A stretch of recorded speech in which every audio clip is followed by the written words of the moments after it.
Assalamualaikum warahmatullahi wabarakatuh. Waalaikumsalam warahmatullahi Alhamdulillahirabbil alamin wassalatu wassalamu ala asrofil anbiya'i wal mursalin sayyidina Muhammadin wa ala alihi washabbihi ajmain amma ba'd.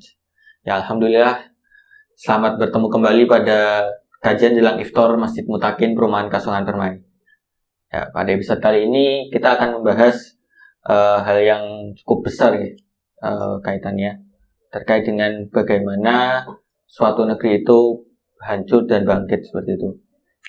Seperti kita tahu bahwa dari zaman dulu sampai sekarang negeri-negeri itu bergiliran antara kehancuran dan kebangkitannya.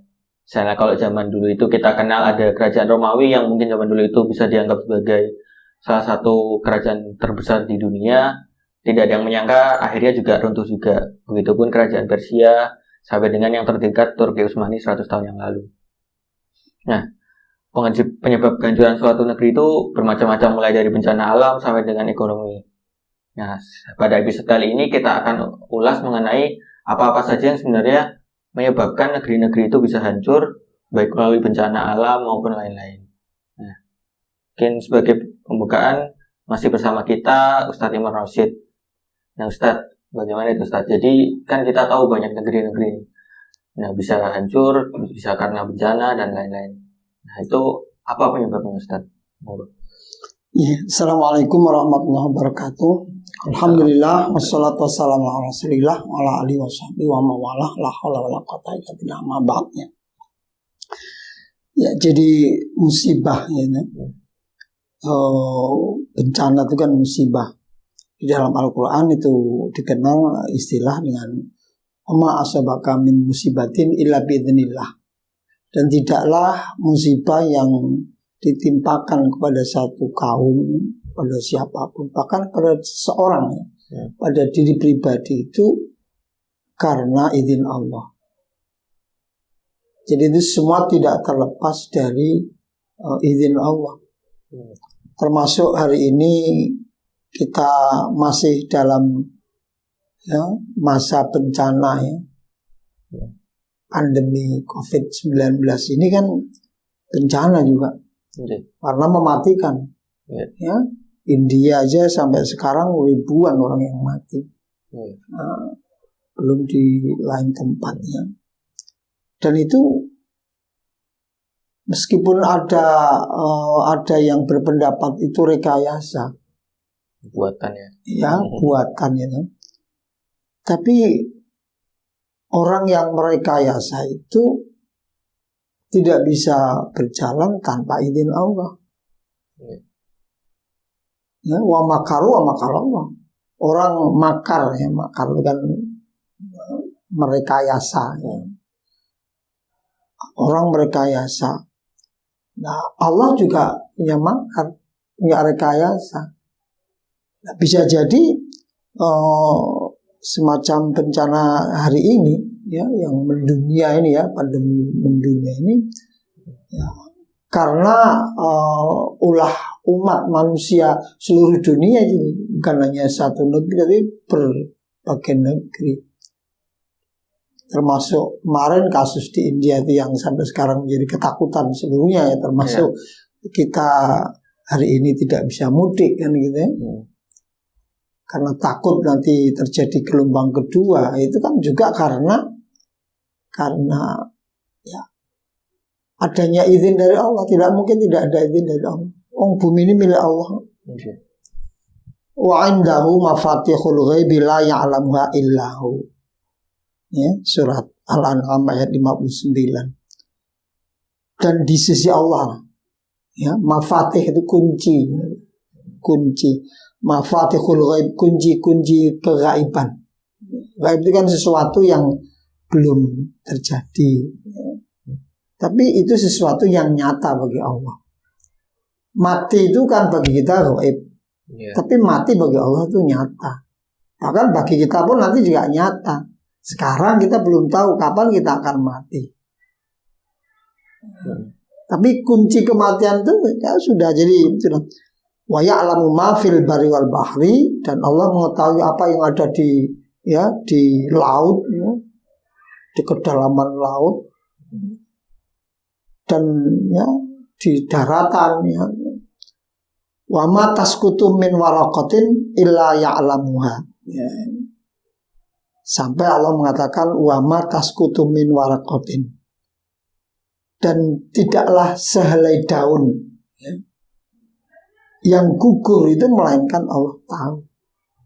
Jadi kapan daun itu gugur Allah tahu. Padahal berapa daun di dunia ini? Satu pohon aja sudah beribu-ribu daun. Satu daun, sehelai daun jatuh, Allah tahu, mengetahui yang gaib. Jadi termasuk ini dikatakan ya, tidak juga sebutir biji pun di dalam kegelapan bumi, dan tidak sesuatu yang basah atau yang kering, melainkan sudah tertulis di Lauhul Mahfuz. Jadi Allah punya kitab yang namanya Lauhul Mahfuz, catatan seluruh peristiwa alam ya, yang kecil sebiji atom sampai yang besar jagat raya alam semesta itu tertulis. Nah, makanya Allah berfirman di dalam surat Al-Isra ya, wa idza aradna an nuhlika qaryatan amarna mutrafiha. Ini, dan jika kami menghendaki membinasakan satu negeri, Korea negeri ya, maka kami perintahkan pada orang-orang yang hidup mewah di negeri itu ya, ya, untuk berbuat baik ya. Jadi mentaati Allah. Sudah ada peringatan di semua umat, sudah ada. Kalau sekarang Rasulullah SAW sudah wafat, tapi kan ada warasatul anbiya ya, ada ulama. Makanya ulama itu penting, pemberi peringatan ulama itu. Jadi kalau ulama kok malah dibungkam, nanti yang datang azab malah gitu ya. Nah, makanya sudah pasti memberi peringatan itu, tetapi mereka melakukan kedurhakaan, fafasaku fiha fahaqqa 'alaihal qaul, maka sudah sepantasnya berlaku ketetapan kami gitu. Nah, fadammarnaha tadmira, maka kemudian kami hancurkan negeri itu sehancur-hancurnya. Nah, kita kan punya pengalaman ya, bukan benar cerita ya, cerita kaum zaman dulu kan, ada Nabi Syu'aib, kaum Ad, kaum Tsamud, kaum Lut ya, Firaun yang kekuasaannya tidak terhingga. Akhirnya dia dan seluruh bala tentaranya tenggelam karena tidak menuruti perintah Allah. Itu. Saya kira itu. Jadi salah satu penyebabnya, Ustaz, penyebabnya adalah orang-orang yang berkuasa itu mengabaikan perintah Allah. Ya tidak hanya orang berkuasa, semua. Ya. Jadi ya utamanya memang apa ya, di dalam surat Al-Qasas ayat 59 itu semua ya, wa ma kana rabbuka muhlikal qura hatta yab'atha fi ummiha rasulan yatlu alaihim ayatina.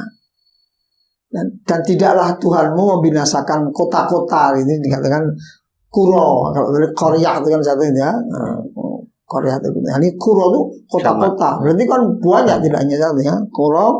Ya ba'atha fi ummiha, sebelum dia mengutus di ibu kota itu seorang rasul yang membacakan ayat-ayat kami.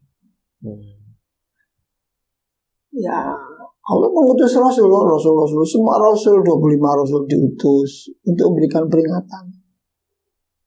Nabi terakhir Nabi Muhammad. Setelah Nabi Muhammad siapa? Ya ulama. Setiap generasi pasti ada ulamanya, tidak mungkin tidak ada. Setiap generasi, setiap 100 tahun akan muncul mujadid 100 tahun ke depan pasti. Tadi kamu bilang apa? imperium itu ya. Ya. Jadi Allah menggilirkan imperium itu. Romawi, Persia, termasuk Islam kan ada Umayyah, Abbasiyah, ya, Utsmaniyah. Nah itu. Jadi mengapa ya illa wa ahluha zalimun. Ya, tidaklah mereka itu mau menepati ya. Tapi karena mereka berbuat zalim. Jadi kalau sudah kezaliman itu merajalela, peringatan ulama tidak digubris. Kalau peringatan ulama tidak digubris kan sudah nggak ada yang memperingatkan lagi. Ya. Kalau sudah tidak ada yang memperingatkan lagi ya sudah dibiarkan sama Allah, malah disuruh. Tadi kan di ayat yang pertama tadi kan Ya. kami biarkan mereka dibiarkan berbuat zalim seenaknya. Tapi tiba-tiba kemudian Allah menurunkan satu bencana. Jadi musibah bencana itu pasti ada hubungannya dengan kezaliman. Pasti ya Ustaz. Lah iya. Pasti ada yang zalim, berbuat zalim, diperingatkan tidak mau. Nah karena diperingatkan tidak mau, dibiarkan oleh Allah. Dieksploitasi, direkayasa, bahkan rekayasanya pakai konstitusi, lah sudah. Ya kan ada peraturan kan, ya, aturan. Negara-negara kan punya kewenangan untuk membuat aturan gitu. Ya kalau zaman dulu ya raja yang buat aturan kan, gitu kan. Ya, sekarang sekarang kan parlemen kan yang buat aturan, parlemen.